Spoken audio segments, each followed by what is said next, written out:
시편이 1권, 2권, 3권, 4권, 5권으로 이렇게 되어 있는데 1권이 41편에서 끝나요. 근데 시편 1편하고 2편은 이게 서론에 해당된다고 그랬습니다. 그래서 1편, 2편이 150편까지 이게 가는 주제를 선포하는 거죠. 그래서 1편, 2편이 매우 중요하다고 시작할 때 강조 말씀을 드렸죠. 시편 1편, 2편의 핵심 시편 주제가 뭐였냐면 여호와의 율법이에요. 율법. 그 다음에 2편에서는 왕의 왕. 요게 핵심이에요. 요게 이 150편까지 5권 150편까지 끌고 가는 키워드예요. 그러니까 이 150편은 이 율법대로 이제 한마디로 말하면 율법대로 살아본 기술이라고 해야 되고 이걸 윤리라고 볼 수 있습니다.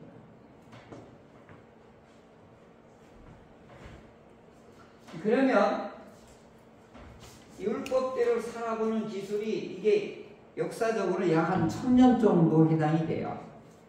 그러니까 이게 시편 150편을 모았는데 1500년 아니 1000년 동안 살아봤던 그 율법대로 하나님의 말씀대로 살아봤던 사람들의 이 내용들을 모으고 편찬했던 거예요. 그러니까 시편 150편까지 읽으면 1000년의 삶을 들여다보는 거죠. 그래서 이런 면에서 굉장히 중요하고, 그러면 이 삶이 하나님의 보시기에 좋은 삶이 되려면 누가 진정한 왕이냐 이거죠. 어떤 왕이 이 삶을 끌고 가느냐 이거죠. 핵심은 하나님이 왕이다. 이게 핵심이에요. 아니면 이 땅에서는 하나님의 뜻대로 정치하는 사람이 진짜 왕이다. 이 주제가 150편까지 쫙 끌고 가는 것입니다. 창세기에서 우리에게 기원을 다 밝혀주시는데 하나님께서 우리를 막둥이로 태어나게 하셔서 그 대신 우리에게 엄청난 복을 주셨단 말이죠. 그래서 하나님이 우리를 다스리게 하는 복을 주셨어요. 그러니까 다스리게 하는 복이 이게 왕권이란 말이에요. 다스리는 복, 이걸 통치권이죠. 그러면 이 다스리는 복을 누구한테만 줬냐면 사람한테만 줬단 말이죠. 자, 그러면 누구를 다스리냐 이거죠. 대상이 누구냐? 피조물을 다스리되 두 번째 내 자신. 요 두 영역만이 다스림의 대상이 되는 거예요. 요건 꼭 아셔야 돼요. 이거 꼭 알아야 돼요. 네. 자, 정복하고 다스리라고 그랬어요. 하나님이 만들어 놓은 모든 세계를 하나님이 주시는 이 통치권을 가지고 하나님이 우리에게 주시는 그 통치권을 우리에게 위탁을 한 거란 말이에요. 그래서 하나님이 만들어 놓은 모든 우주 만물의 질서를 잘 돌아가게끔 하고 관리를 하라 이거예요. 경영을 하라 이거예요. 그리고 이걸 통치하라고 아담에게 이걸 줬단 말이죠. 그리고 중요한 건 뭐냐? 너 스스로를 잘 다스리라. 그런데 아내나 이웃을 다스리면 안 된다. 왜 그래? 아내는 무슨 대상이에요? 돕는 배필이라고 그랬잖아요. 근데 이 번역이 조금 잘못됐어요. 우리 유교 문화권에서는 뭐라 그러냐면 조수 정도로만 생각한단 말이에요. 근데 원어는 그게 아니에요. 나의 얼굴이 다 이렇게 표현하는 거예요. 다음 주 이제 부부에 대해서 말씀을 드리려고 그러는데, 탈무드에서는 아내의 얼굴은 그대의 인격이다, 이런 말이 있어요. 아내의 얼굴은 그대의 뭐라고요? 인격이다. 기가 막힌 말을 했어요. 배우자는 나의 얼굴이에요. 나의 얼굴. 그러니까 아내의 얼굴은 남편이 되는 것이고, 남편의 얼굴은 아내의 얼굴이 되는 거란 말이죠. 그러니까 서로 이 얼굴이 되어주지 않으면 둘이 존재할 수가 없는 거예요. 그러니까 한쪽이 이렇게 기울어지는 거죠. 그래서 서로 보완 관계가 철저하게 됐을 때 어떻게 해요? 골육 관계가 되는 거예요. 빠져버리면 큰일 나는 거예요. 부부가 될 수가 없는 거죠. 그러니까 부부는 어떻게 해요? 서로 존경하고 서로 사랑할 대상이지 지배하고 복종시키는 건 안 된다 이거예요. 그래서 정복하고 다스리는 이 통치권은 피조물 하고 내 자신에게만 해당된다. 그래서 여기서 종교개혁의 인권사상이 여기서 나오는 거예요. 사람이 사람을 지배하면 안 된다는 거죠. 이제 여기에서 하나님의 위대한 기독교 사상이 이제 여기서부터 창세기부터 나오는 거죠. 그래서 진정한 왕은 누구냐? 하나님의 통치권을 가지고 하나님의 뜻대로 하는 사람이 진짜 왕이다. 이게 시편 2편에서 이게 쫙 하고 150편까지 이스라엘 역사를 5토막으로 나눈 거예요. 시편이. 그래서 1권, 2권, 3권, 4권, 5권으로 이스라엘 역사에서 하나님이 어떻게 통치하시고 그 다음에 그 율법대로 그 말씀대로 살아봤던 분들의 희노애락이 고스란히 여기 담겨져 있고 신망애가 여기에 고스란히 담겨져 있는 것이죠. 그래서 그 히브리 분들은 역사는 예언이다라고 하는 독특한 사상을 가지고 있어요. 왜 그러냐면 헬라 사상은 전부 누가 중심이냐면 역사관이 내가 중심이에요. 내가 존재함으로 현재가 있는 거다. 이게 헬라적인 역사관이고 시간관인 거예요. 근데 성경의 시간관은 그게 아니에요. 성경의 시간관은 하나님의 손 안에 있는 거예요. 그러니까 하나님의 손 안에 있으면 이게 과거도 미래하고 같이 연결되어 있는 거예요. 왜요? 손바닥 안에 있으니까 영원 속에 있는 거니까. 이제 이해가 되죠? 그러니까 기가 막힌 거예요. 아직 이루어지지 않았는데 이사야 선지자 예언서에 보면 이미 이루어진 걸로 나와요. 완료형으로 나온다고.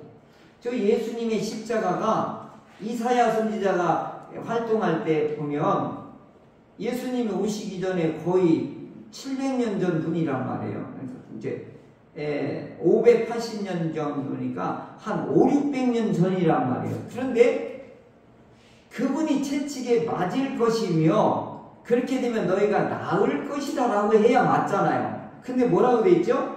나았다라고 나와요. 그러면 이게 안 맞지 않냐 시제가.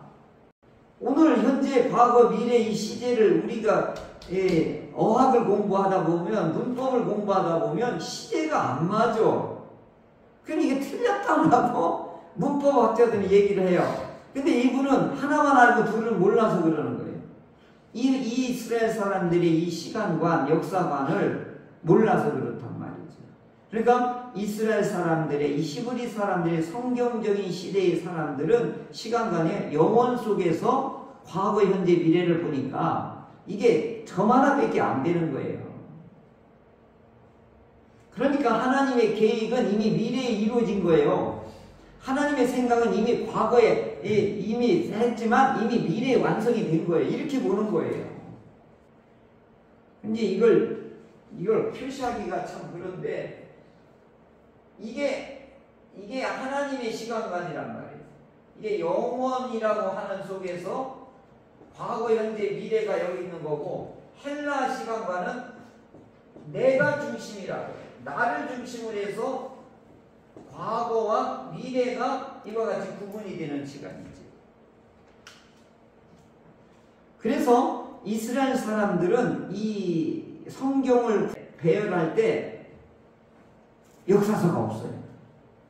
전기 예언서, 후기 예언서 전부 역사를 전부 예언을 집어넣은 거예요. 여호수아도 예언, 열왕기도 예언, 사무엘도 예언, 이게 전부 예언으로 집어넣은 거예요. 그리고 대선지자 3분, 12선지자 이건 또 후기 선지자로 이렇게 나눌 뿐이지 역사로 안 본다 이 말이죠. 그러니까 이 사람들은 우리가 볼 때 역사 속에서 예언자가 다 활동을 했단 말이에요.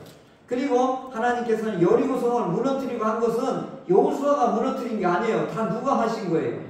다 하나님이 하신 거예요. 그러니까 다 이게 예언에 해당되는 거예요. 그래서 이 독특한 이 사고를 모르면 구약 성경이 풀어질 수가 없는 거예요.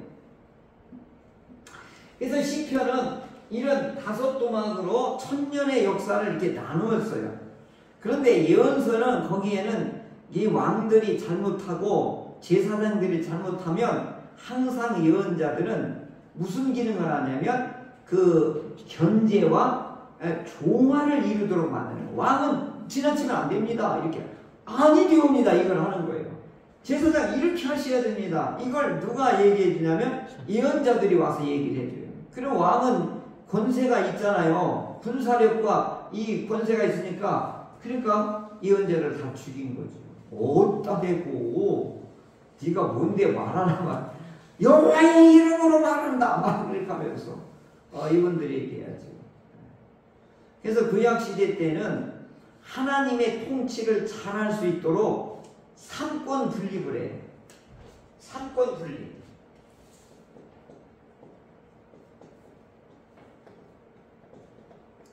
이게 미국이 어떻게 하면 가장 좋은 나라로 만들까?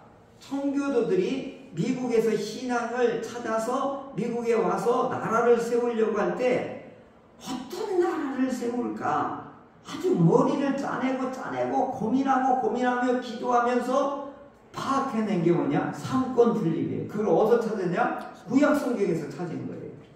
그래서 구약 성경에서 왕, 제사장, 또 하나 그룹이 뭐죠?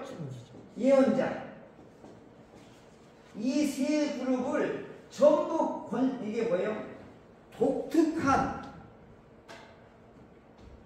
주권이 다 달라요. 근데 이 셋이 잘 어우러져서 하나님의 나라를 세우라고 구약 성경에다가 이 삼권을 가진 분들을 견제와 균형과 조화를 이루도록 하나님이 엄청난 이런 제도를 주셨던 것이죠. 그걸 미국의 청교도들이 그걸 그대로 해서 삼권 분립해서 민주주의를 태동시켰단 말이에요. 이게 이제 이학준 교수님이 저한테 강의해서 밝혀준 거예요. 그래서 이렇게 미국이 그랬구나. 이제 이걸 알게 된 거죠. 그래서 시편 5권이 이스라엘 역사에서 하나님의 이 율법대로 하나님의 말씀대로 살아갔던 그 애완, 그 탄원, 그 감사, 그 찬양, 그 감격, 그 감사들이 고스란히 담겨져 있고 그러면서 이스라엘 흥망성쇠가 이 시편 5권 속에 다 들어있는 것이죠. 그래서 1권 1, 2에서는 율법과 왕이 주제이고 이제 3권부터 이제 복 있는 사람은 이제 이렇게 나와요. 복 있는 사람은 이렇게 나오는데 이제 제가 이제 여러 번역서나 이 주석이나 이걸 찾아봤는데 이제는 이제 복 있는 사람이 이렇게 번역을 안 해요. 어떻게 번역하냐면 행복한 사람이요 이렇게 번역해요. 그러니까 이게 시잖아요. 그러니까 복이 있는 자요 이렇게 하는 게 아니라 행복한 자요 이렇게. 이제 이렇게 해서 1번이 이제 복 있는 사람이 이제 어떤 사람이냐면서 율법과 그 다음에 율법대로 통치했던 왕권을 이제 그걸 시편에서 1변에서 41권까지를 쭉 중간중간에다 이걸 강조하고 또 새롭게 하고 했던 것이죠. 그러면서 41권까지 와서 이제 1번이 이제 끝을 맺게 되는 것입니다. 이 41편은 시를 장르로 구별할 때 감사시에 해당이 돼요. 감사시. 그러면 이 감사시하고 찬양시하고 차이점이 있어요.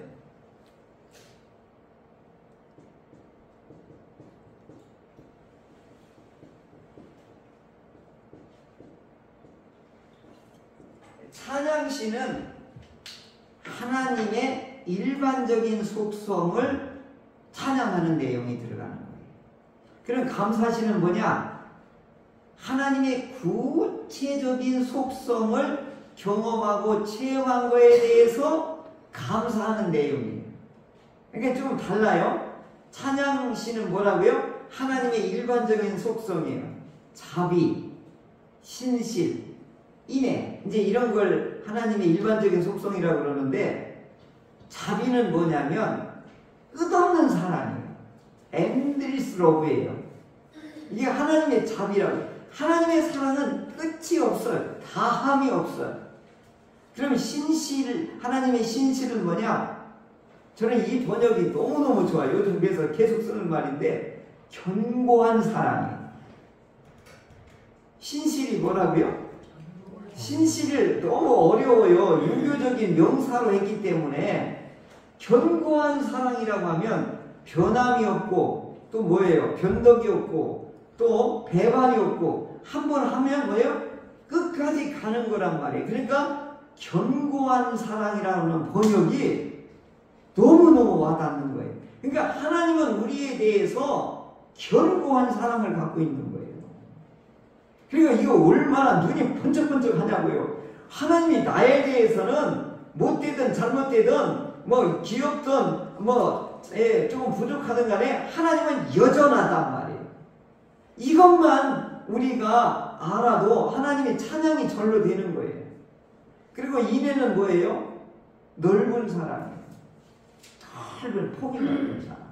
그러니까 이걸 하나님의 일반적인 속성이라고 하는 거예요. 그런데 감사는 어떤 때 하느냐면 구체적인 하나님의 경험했을 때 감사가 나오는 거예요. 어떤 거냐? 심각한 질병을 치유받았을 때 감사가 나오는 거예요. 할렐루야! 뭐 우리 최병란 사모님 이게 여기 화상이 그냥 확 가끔에 나면 오늘 권사님 기도했잖아요. 신속히 나게 해달라고.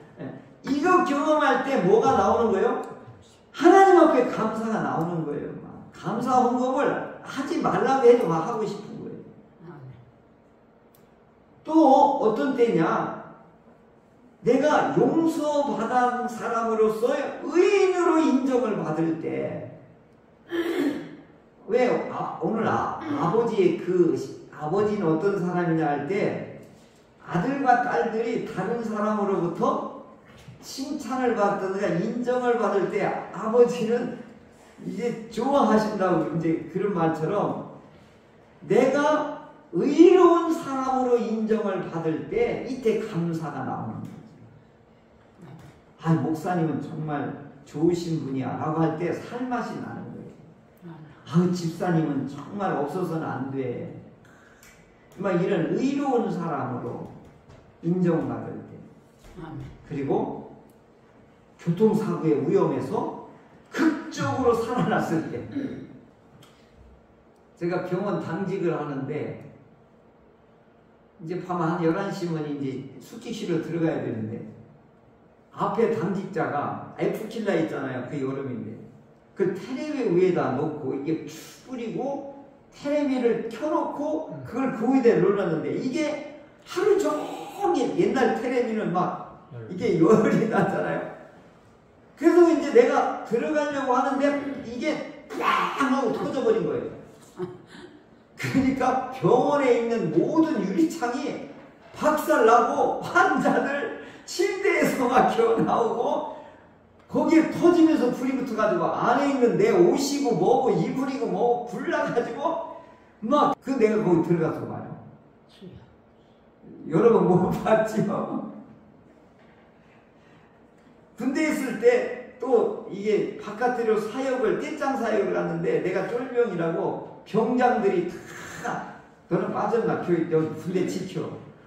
그래갖고 이분들이 떼를 차가지고 차에다 하나 싣고서 막 곤드레 만드레 술을 먹고 그 차 위에 그 트럭 위에 떼짱을 있는 데다가 이게 누워서 오다가 봄철이니까 어떻게 해요? 이게 이 녹은 데에다가 차가 이렇게 쭉 빠지면서 이게 전복이 돼버린 거예요.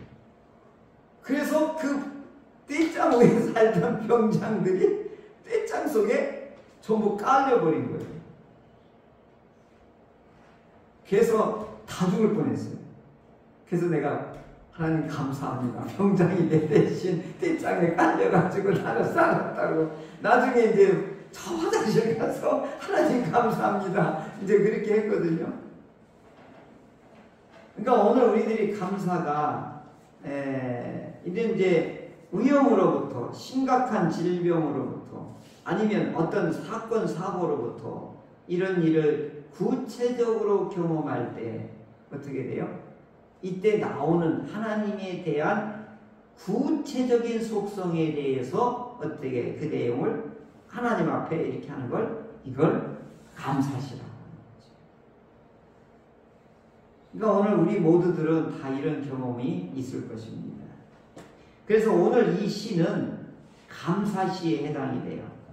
그래서 어떤 특징이 있느냐면 가난한 자를 돌보는 자는 어떤 축복이 있느냐 하면 네가 재앙의 날에 하나님이 너를 보호하실 것이다.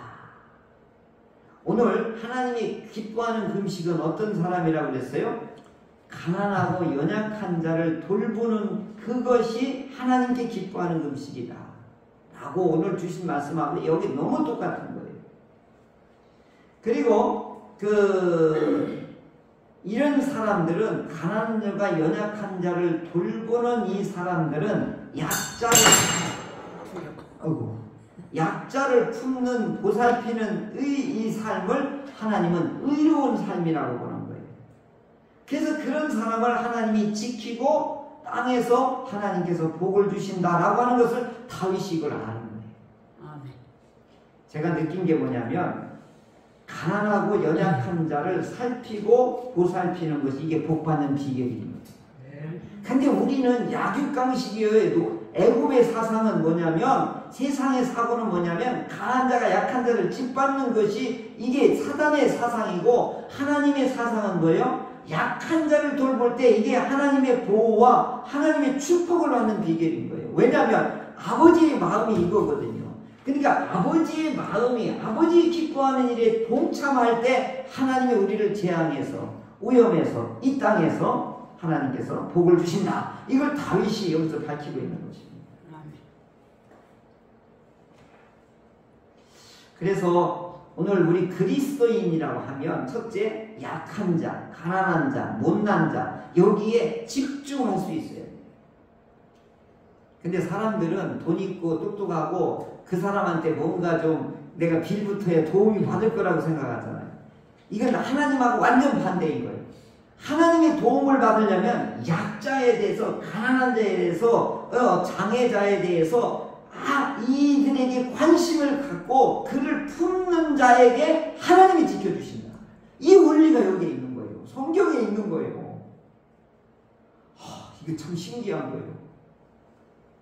그러니까 오늘 이걸 우리는 잘 알아야 돼요.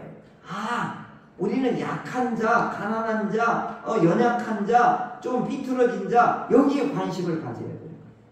그럼 재앙의 날에 하나님이 너를 건지실 거다. 땅에서 내가 복을 주실 것이다. 이게 병상에 있을 때 붙들어주고 네가 누웠을 때 하나님 너를 치유하실 거다. 여기까지 얘기를 하시는 거예요. 네. 병상에서 붙들어 주시고 누워있을 때 그 병을 고쳐주신다. 다윗은 이걸 경험했어요. 그러니까 어떻게 해요? 찬양이 나와요. 이 감사가 나오는 거지.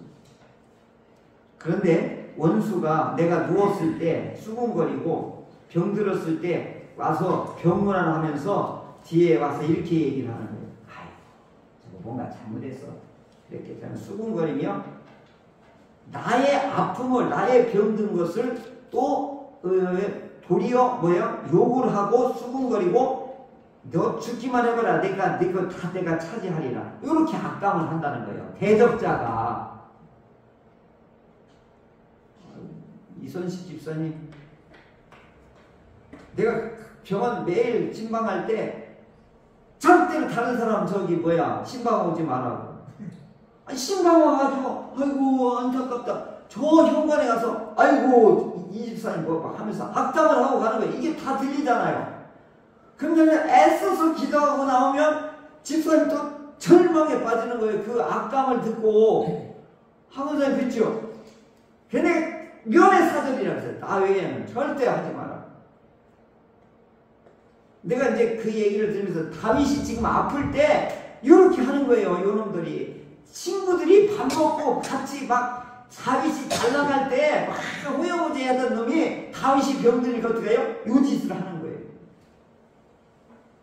친구도 나를 대적하여 발꿈치를 들었나이다. 내 떡을 같이, 밥을 같이 먹던 친구들이. 그러나 하나님, 이 원수를 내가 보복할 수 있게 해주십시오. 다윗이 이렇게 기도를 해요. 참, 내가 그들을 보호하게 하옵소서. 근데 이건 뭘 나타나는 걸까요? 단순한 친구만을 얘기하는 게 아니라 사단과의 싸움을 이렇게 비유로 말씀하는 거죠. 그러니까 사단들은 우리가 연약할 때 낄낄대고 좋아하는 거예요. 하나님은 슬퍼하고. 그 뒤꿈치를 들었다는 거죠. 이게 어디에 또 누가 인용을 해요? 가룟유다 할 때도 이게 고스란히 하잖아요. 사단의 역할을 이렇게 다윗은 깊은 영적인 통찰력으로 이렇게 시의 편에서 말하고 있는 것이죠. 그러면서 주께서 나를 온전한 중에 붙으시고 영원히 주 앞에 나를 쿵 세워주십시오. 이렇게 쿵 여기 세워달라. 이렇게. 그리고 13절에 1권을 요약하는 거예요. 1권 전체를 뭐라고 하죠? 같이 읽어봅시다. 시작.